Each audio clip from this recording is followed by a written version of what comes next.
ನಮಸ್ಕಾರ. ಇವತ್ತಿನ ದಿವಸ ಮುನಿರತ್ನ ಅವರು ನಾನು ಏನೂ ತಪ್ಪು ಎಸಗಿಲಿಲ್ಲ, ನನ್ನ ಮೇಲೆ ಎಲ್ಲನೂ ಸಂಚು ನಡೆಸಿ ಈ ಥರ ನನಗೆ ತೊಂದರೆ ಕೊಡ್ತಾರೆ ಅನ್ನೋ ರೂಪದಲ್ಲಿ ಅವರು ಮಾಧ್ಯಮಗಳಲ್ಲಿ ನೆನ್ನೆಲ್ಲನೂ ನಾವು ಇದು ನೋಡಿದ್ವಿ. ನಾನು ಯಾರನ್ನೂ ರೇಪ್ ಮಾಡಲಿಲ್ಲ. ಕುಸುಮಾ ಅವರು ಮತ್ತು ಹನುಮಂತರಾಯಪ್ಪ ಅವರು ಸಂಚಿಂದ ಕಂಪ್ಲೇಂಟ್ ಕೊಡಿಸಿದ್ದಾರೆ. ಅವ್ರು ಬೇಕಂದರೆ ಅವ್ರು ಮಾಡಲಿಲ್ಲ ಅಂತ ಹೇಳ್ಬಿಟ್ಟು ಬಂದು ನನಗೆ ಆದಿಚುಂಚನಗಿರಿ ಕಾಲಭೈರೇಶ್ವರ ಮುಂದೆ ಬಂದು ಆನೆ ಮಾಡಲಿ ಅಂತೇಳಿ ಆಹ್ವಾನ ಕೊಡ್ತಾ ಇದ್ದಾರೆ. ಅವರು ಮಾಡಿರೋ ಕೃತ್ಯಗಳು ಒಂದಲ್ಲ, ಎರಡಲ್ಲ, ಮೂರಲ್ಲ, 16 ವರ್ಷಗಳಿಂದ ನಾನು ಜೊತೆಗಿದ್ದೀನಿ. ಪ್ರಪಂಚದಲ್ಲಿ ಒಬ್ಬ ಕೆಟ್ಟ ಮನುಷ್ಯ ಏನು ಮಾಡಿಕೊಡ್ದೋ ಅಷ್ಟು ಕೃತ್ಯಗಳನ್ನ ಮುನಿರತ್ನ ಎಸಗಿದ್ದನ್ನು ನಾವು ಕಣ್ಣಾರ ನೋಡಿ ಬೇಸತ್ತು ನಾವು ಹೊರಗಡೆ ಬಂತಿರೋಂಥದ್ದು.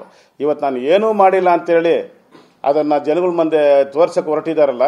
ಹಾಗಾಗಿ ಹನುಮಂತರಾಯಪ್ಪ ಆಗಲಿ, ಕುಸುಮಾ ಅವರಾಗಲಿ, ನಿಮಗೆ ಉಬ್ಬಿದ ರಕ್ತನಾಳ ಅಂದ್ರೆ ವೆರಿಕೋಸ್ ವೇನ್ಸ್ ಸಮಸ್ಯೆ ಇದ್ದಲ್ಲಿ ಫ್ರೀ ಡಾಪ್ಲರ್ ಸ್ಕ್ಯಾನಿಂಗ್ ಗಾಗಿ ಹಿಂದೆ ಭೇಟಿ ಕೊಡಿ ಏವಿಸ್ ಆಸ್ಪತ್ರೆ. ಅವರು ಒಬ್ಬ ಸಮಾಜದಲ್ಲಿ ಅವರು ಒಬ್ಬರು ಲೀಡರ್ಗಳು. ಯಾರೇ ನಮ್ಮ ಕಷ್ಟ ಅಂತ ಬಂದಾಗ ಅದ್ರ ಸ್ಪಂದಿಸೋದು ಅವ್ರ ಕರ್ತವ್ಯ. ಆ ರೀತಿ ನಮ್ಮ ಮಹಿಳೆ ಕಾಮಾಕ್ಷಿನೂ ಹೋಗಿದ್ದಾಗ ಅವ್ರು ಏನೋ ಸ್ಪಂದಿಸಿರ್ಬೋದು. ಹಂಗಂತ ಹೇಳ್ಬಿಟ್ಟು ಅವ್ರು ಹೇಳ್ಕೊಟ್ಟಿಲ್ವಲ್ಲ, ಹೋಗಿಂತ ಮಹಿಳೆನ ಹೋಗ್ಬಿಟ್ಟು ಅತ್ಯಾಚಾರ ಮಾಡು, ಇಂಥವ್ರನ್ನ ಕರ್ಕೊಂಡು ಕಾಂಟ್ರಾಕ್ಟರ್ನ ಕಟ್ಟಾಕಿ ಹೊಡಿ, ಇಂಥ ಅಧಿಕಾರಿಗಳನ್ನ ರೂಮಿಗೆ ಕೂಡ ಹಾಕ್ಬಿಟ್ಟು ಬಿಲ್ ಬರ್ಸ್ಕೊಂತ ಏನಾದ್ರು ಕುಸುಮಾ ಅವ್ರು ಹೇಳಿದ್ರ, ಹನುಮಂತರಾಯಪ್ಪ ಅವ್ರು ಹೇಳಿದ್ರ, ನಮ್ಮ ಡಿ ಕೆ ಶಿವಕುಮಾರ್ ಸಾಹೇಬ್ರು ಹೇಳಿದ್ರ, ಡಿ ಕೆ ಸುರೇಶ್ ಅವರು ಹೇಳಿದ್ರ, ಎಲ್ಲ ಕೃತ್ಯಗಳನ್ನ ಎಸಗ್ಬಿಟ್ಟು ಇವತ್ತು ಅವ್ರ ಮೇಲೆ ಇವ್ರ ಮೇಲೆ ಅದನ್ನು ತಿರ್ಚೋ ಕೆಲಸ ಮುನಿರತ್ನ ಮಾಡ್ತಾ ಇದ್ದಾರೆ.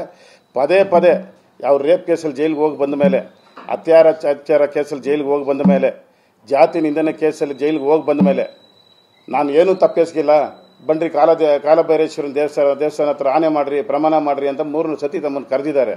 ಮೊದಲನೇ ಬಾರಿಗೆ ನನ್ನ ವಾಯ್ಸೇ ನಂದೇ FSL ವರದಿಯಲ್ಲಿ ಇದು ಮುನಿರತ್ನ ವಾಯ್ಸ್ ಅಂತ ದೃಢ ಆದರೆ ಒಂದು ಕ್ಷಣನೂ ನಾನು ಅಧಿಕಾರದಲ್ಲಿ ಇರಲ್ಲ, ನಾನು ಸ್ಪೀಕರ್ ಹತ್ರ ರಾಜೀನಾಮೆ ಕೊಟ್ಟು ನಾನು ಹೋಗ್ತೀನಿ ಅಂತ ಅವತ್ತು ಭಾಷೆ ಕೊಟ್ಟರು. ಆಮೇಲೆ ಆದಿಚುಂಚನಗಿರಿ ಕಾಲಭೈರೇಶ್ವರ ಮುಂದೆ ಬಂದು ಆನೆ ಮಾಡ್ರಿ, ನಾನು ಮಾಡಲಿಲ್ಲ ಅಂತ ನಾನು ಆನೆ ಮಾಡ್ತೀನಿ, ನಾನು ಹಂಗೇನಾದ್ರೂ ನಾನು ತಪ್ಪೆಸಗಿದ್ರೆ ಅಲ್ಲೇ ರಕ್ತ ಕತ್ತು ಸಾಯ್ತೀನಿ ಅಂತಾನೂ ಅವರು ಅವತ್ತು ಮಾತು ಕೊಟ್ಟರು ಮುನಿರತ್ನ. ಅದಕ್ಕೆ ಫಲವಾಗಿ ನಮ್ಮ ದೇವರು ಇರೋದು ಸತ್ಯ ಅನ್ನೋದಕ್ಕೆ ಇಮಿಡಿಯೇಟ್ ಅವನು ಮಾತಾಡಿ 2 ದಿವಸದಲ್ಲಿ FSL ರಿಪೋರ್ಟ್ ಮುನಿರತ್ನದೇ ಅಂತ ದೃಢ ಆಯಿತು. ಅದಾದಮೇಲೆ ಮುನಿರತ್ನಂದು ಉಸಿರೇ ಭಾಷೆನೇ ಇಲ್ಲ.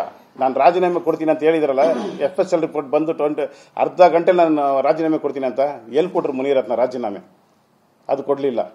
ಅದಾದಮೇಲೆ ಇದ್ದಕ್ಕಿದ್ದಂಗೆ ಮೊನ್ನೆ ಒಂದು ವಾರದಲ್ಲಿ ಇದನ್ನ ಜನಗಳ ಮನಸ್ಸಿಂದ ತಿರುಚಬೇಕು. ಯಾಕಂದ್ರೆ ನಮ್ಮ ಜನಗಳು ನಾವು ಹಾಗೇ ಇದ್ದೀವಿ. ಇವತ್ತು ಮಾಡಿದ ನಾವು ಆಗಿರೋಂಥ ವಿಚಾರ ಸಂಜೆ ಮರೆತು ಬಿಡ್ತೀವಿ.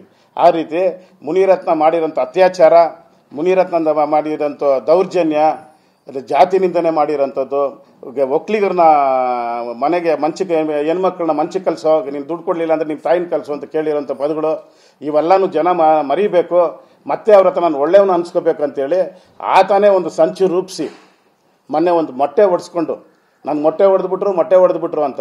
ಸ್ವಾಮಿ ಮುನಿರತ್ನ ನಾನು ಒಂದು ಮಾತು ಕೇಳ್ತೀನಿ, ನಾನು ನಿಮ್ಮ ಜೊತೆ ಇದ್ದಾಗ ಎಷ್ಟು ಕಾಂಟ್ರಾಕ್ಟರ್ಗಳನ್ನ ಕರ್ಕೊಂಡ್ಬಂದು ಹೊಡೆದು ನೀನು ಕಾಸು ದುಡ್ಡು ವಸೂಲಿ ಮಾಡಿದ್ಯಾ ನಾನು ಕಣ್ಣಾರೆ ನೋಡಿದ್ದೀನಿ. ಬಟ್ ಅದನ್ನು ನೇರವಾಗಿ ಅದನ್ನು ವಿಡಿಯೋ ಸಾಕ್ಷಿ ಕೊಡೋಕೆ ಆಗ್ತಾ ಇಲ್ಲ.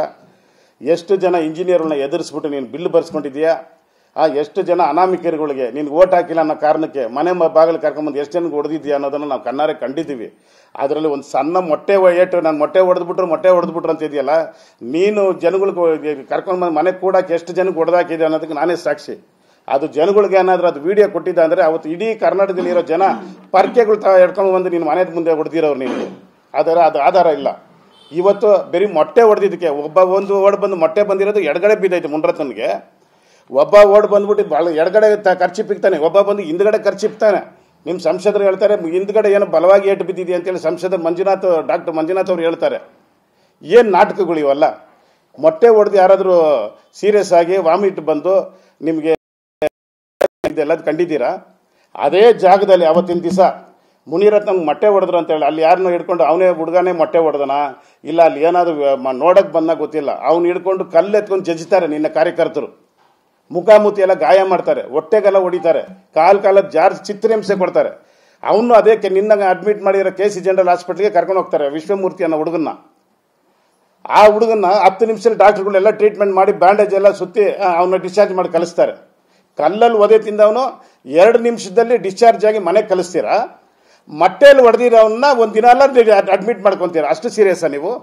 ಒಬ್ಬ MLA ಅಂದರೆ ಒಂದು ಥರ ಟ್ರೀಟ್ಮೆಂಟು, ಸಾಮಾನ್ಯ ವ್ಯಕ್ತಿ ಅಂದಮೇಲೆ ಒಂದು ಥರ ಟ್ರೀಟ್ಮೆಂಟ್ ಆಯಿತು ಸರ್ಕಾರದಲ್ಲಿ. ಯಾವುದು ನ್ಯಾಯ ಇದು? ದಯವಿಟ್ಟು ಸಾರ್ವಜನಿಕರು ಇದನ್ನೆಲ್ಲ ಗಮನಿಸಬೇಕು. ಮುನಿರತ್ನ ಡ್ರಾಮಾನ ನಾಟಕನ ಗಮನಿಸಬೇಕು.